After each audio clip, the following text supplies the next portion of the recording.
Hello, good morning, Caleb. How are you today? I hope all of you very well. So, Caleb, before we start our lesson for today, let's pray. Back, we give thanks to God so that today we can continue our learning process. Give us wisdom so we can understand our lesson today. In the name of Jesus, we pray to you. Amen. Okay, Caleb. Now, let's open your book, page 216. Kamu bisa buka buku kamu masing-masing halaman 216. Ya, teacher juga sudah buka bukunya. Hari ini Caleb kita masih tetap di bab 9. Jadi sebelumnya teacher akan sampaikan tujuan pembelajaran kita hari ini terlebih dahulu kepada kalian, ya. Tujuan pembelajaran kita hari ini, Caleb, menyajikan tanggapan terhadap buku fiksi dan non-fiksi yang dibaca secara lisan atau tertulis. Nah, sedangkan sikap yang akan dikembangkan kepada siswa itu adalah percaya diri dan cermat, ya. Jadi melalui pembelajaran hari ini, Caleb, kamu diharapkan mampu memiliki sikap percaya diri dan cermat. Ya. Langsung saja ya, Caleb. Tetap fokus, teacher harap kamu bisa fokus untuk mengikuti video pembelajaran ini dari awal sampai akhir. Tujuannya agar kamu tidak ketinggalan pelajaran. Oke, Caleb. Silahkan perhatikan buku kamu halaman 216 bagian D. Ya. Hari ini kita akan masuk ke menyajikan tanggapan terhadap buku fiksi dan buku non-fiksi. Caleb, memberikan tanggapan terhadap buku fiksi itu termasuk salah satu cara yang dapat digunakan untuk mengapresiasi atau menghargai karya orang lain.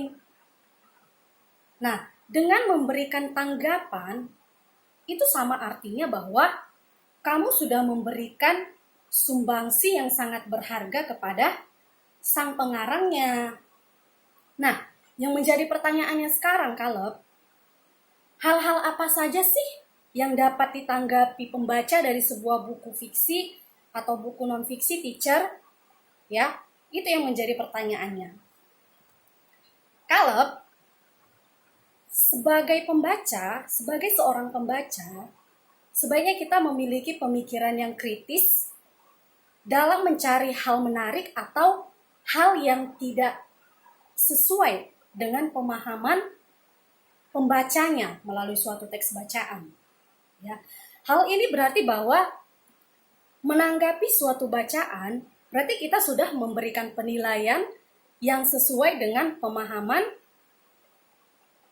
si pemberi tanggapan. Ya.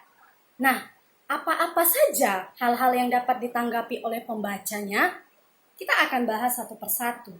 Oke, yang pertama, Caleb, itu ada daya tarik teks. Ya. Kamu bisa perhatikan buku kamu untuk poin yang pertama, daya tarik teks. Ya. Caleb, judul merupakan bagian paling menarik yang paling sering dijadikan sebuah pertimbangan utama bagi seorang pembaca di dalam memilih suatu teks bacaan. Mengapa? Hal ini disebabkan karena judul itu menyiratkan secara singkat mengenai isi bukunya, ya, menyiratkan secara singkat mengenai isi bukunya, ya. Meskipun terkadang kadang-kadang penulis itu masih banyak menggunakan judul yang bersifat filosofis, terutama di dalam karya-karya fiksi, ya. Caleb, paham sampai di sana ya? Ya. Nah, hal menarik lainnya yang dapat ditangkap pertama kali oleh pembaca ketika mereka membaca sebuah teks, itu adalah gambar pada sampul buku. Nih, teacher kasih contoh. Untuk buku pelajaran kamu, sampulnya. Nih, ya. Nah, melalui sampul pada sampul buku ini, si pembaca dapat menanggapi bagian ini dengan memberikan alasan, ya. Alasan memilih suatu judul dan menjadi tertarik terhadap teks tersebut. Paham ya? Karena kalau tanggapan itu berisi saran dan kritikan ya. Jadi pembaca itu boleh memberikan masukan mengenai hal-hal tersebut. Jadi tujuannya agar pembaca itu semakin tertarik untuk memilih dan membaca teks tersebut. Oke, itu untuk poin yang pertama, Caleb. Kemudian yang kedua, ini ya, sorry, ada kebahasaan teks. Oke, Caleb, bahasa merupakan sarana utama bagi seorang penulis dalam berkarya. Benar ya? Ya, melalui bahasa, penulis mampu menuturkan pengalamannya sesuai dengan gaya kepenulisan yang dia miliki. Nah, apa sih yang menjadi daya tarik pertama sekali sebuah teks? Yaitu bahasa. Jadi yang menjadi daya tarik utama dalam sebuah teks, Caleb, itu adalah bahasa yang digunakan penulisnya untuk mengungkapkan gagasannya. Penulis di sini, Caleb, penulis memanfaatkan kekuatan bahasa untuk menarik minat pembacanya. Jadi hal ini juga ditujukan kepada pengemasan judul yang menjadi daya tarik pembaca. Nah, ketika kamu ingin membaca sebuah buku, tentu kamu pasti akan tertuju kepada judul terlebih dahulu ya. Iya, jadi karena melalui judul, dari judul ini kita dapat menangkap buku ini menarik atau tidak.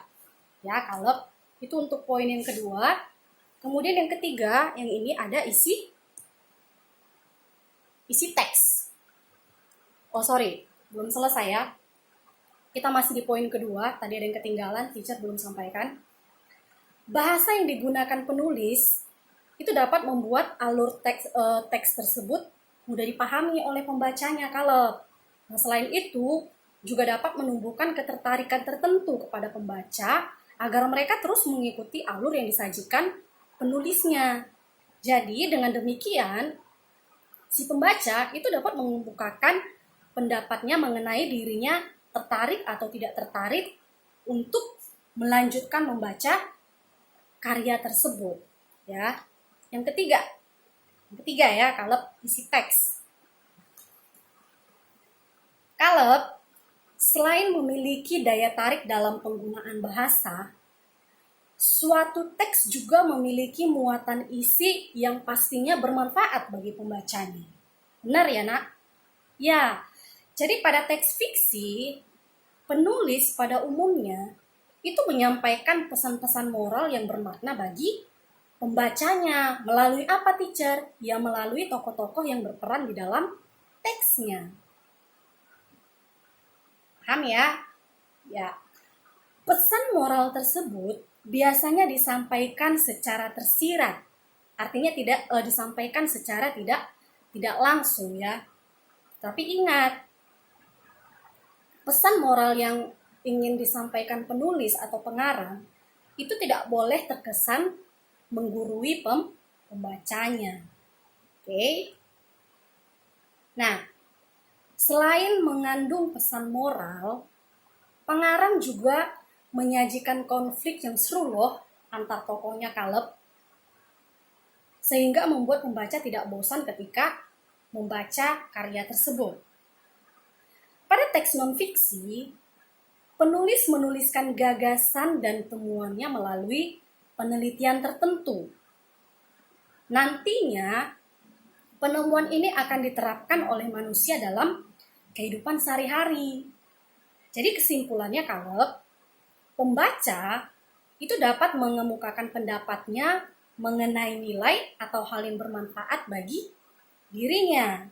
Ya, jadi dia bisa kasih pendapat mengenai nilai atau hal bermanfaat apa yang berguna bagi dirinya ketika dia membaca suatu karya atau membaca suatu teks fiksi.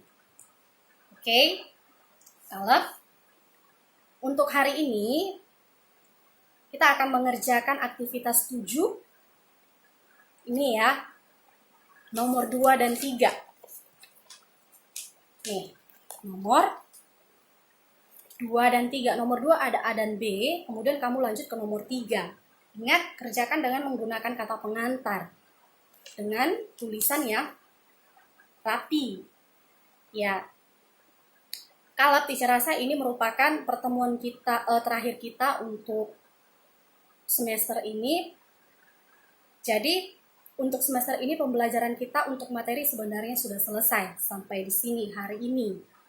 Ya, mungkin untuk pertemuan berikutnya karena masih ada, teacher hanya akan kasih kamu review. Paham ya, Caleb? Oke.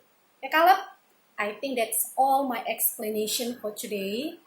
Please forgive me for shortcoming our lesson for today. See you next time, and God bless you. Bye-bye.